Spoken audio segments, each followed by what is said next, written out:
Today we are meeting for the monetary policy press conference for the fourth monetary policy cycle. The Monetary Policy Board, at the meeting held yesterday,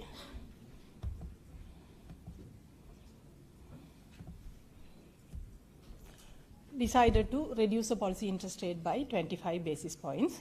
Accordingly, standing deposit facility rate was reduced to 8.25 and standing lending facility rates was reduced to 9.25, and the statutory reserve ratio remained unchanged.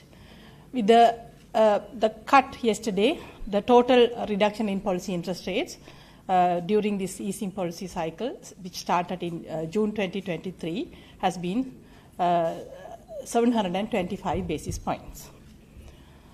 On the inflation updates, we see downward revisions to energy prices have broadly helped the headline inflation to ease in the recent months.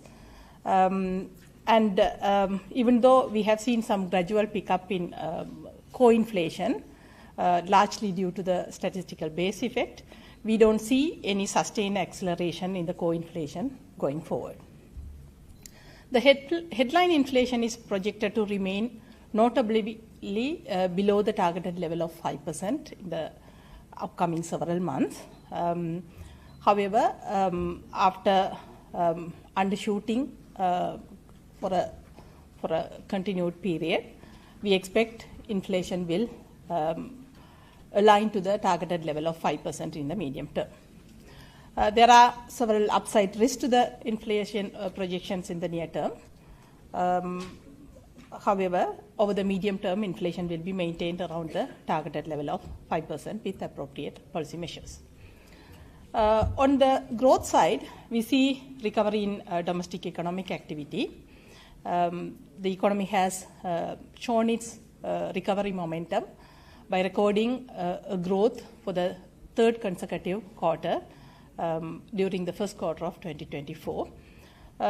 Going forward, this rebound is expected to sustain, supported by transmission of relaxed monetary policy stance to the market interest rates, enhanced supply conditions, rebound in external demand conditions, revival of tourism, and the dissipation of uncertainties related to debt restructuring.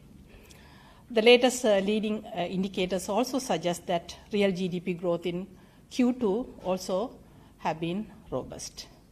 The economy, which operates below the full potential presently, is forecast to reach its potential over the medium term. On the interest rate, we see continuous adjustment in all market interest rates. However, the adjustment to the lending interest rates in the recent times have been weaker than the adjustment to the deposit interest rates. We have shown a chart with key interest rates and their movements. You can clearly see a downward movement in all interest rates, except a small uptick observed in government security yields in June. And in the table, we are showing the changes in key interest rates, including the policy interest rate, during this year, as well as from the beginning of the easing cycle. And you can see most of the interest rates have adjusted downward notably, but still there is some more space available for the lending rates to adjust further. And majority of outstanding lending portfolio has shifted to lower interest rate brackets. However, yet further space is available. So we are showing two pie charts here. The first pie chart is the average weighted lending rate at the end of December 2022 at the tightening cycle we had in 2022. And the second pie chart, the pie chart on the right-hand side shows the current levels, June levels. And you can see that there are three brackets. Those are like high interest rate brackets from above 12.5%. And the composition of the lending above 12.5% has come down from 63% by end of 2022 to 39% now. So it clearly shows that the higher interest rate lendings have come down.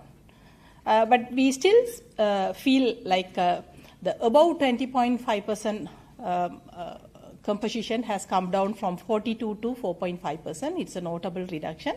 It's a welcome move. But we think that still there is space available for the composition of 12.5 to 15.5 range, as well as 15.5 to 20.5 range to come down further. So that will be in line with the monetary policy easing stance that we are currently adopting. On the credit to private sector, during the last 2 months, we have seen some improvement in expansion to private sector credit by the banking system. As of June, we see an expansion of around 75 billion credit from the banking system. And going forward, with further easing of market lending rates, we see that there will be a sustained rebound in private sector credit, also with improvement in expected economic activities as well. On the external sector, the cumulative merchandise trade deficit has widened during the first quarter of 2024 on a year-on-year basis compared to the same period last year. We have preliminary numbers for June for export and import. And during the first half, we expect the trade deficit have widened to 2.6 billion compared to 2.3 billion recorded during the same period last year. And we see earnings from tourism and workers' remittances continue to be promising. During the first half of this year, we have received 3.1 billion as workers' remittances, and tourism earnings have been estimated at 1.6 billion during the first half of 2024. These levels are much above the levels prevailed during the same period last year. Gross official reserves amounted to over around 5.6 billion level by end of June, and we see exchange rate experiencing some intermittent volatility in the recent month. However, thus far during this year, exchange rate continue to be appreciated above 6.5%. So considering all these, the board has arrived at a decision to reduce the policy interest rate by 25 basis points. The board considered the need to signal the continuation of a eased monetary policy stance, thereby inducing a further reduction in market lending rates. Also, the financial institutions are expected to transmit the benefits of policy easing thus far by continuing the downward adjustment in lending interest rates. And as per the Central Bank Act, we will be publishing our second monetary policy report on the 15th of August. Thank you.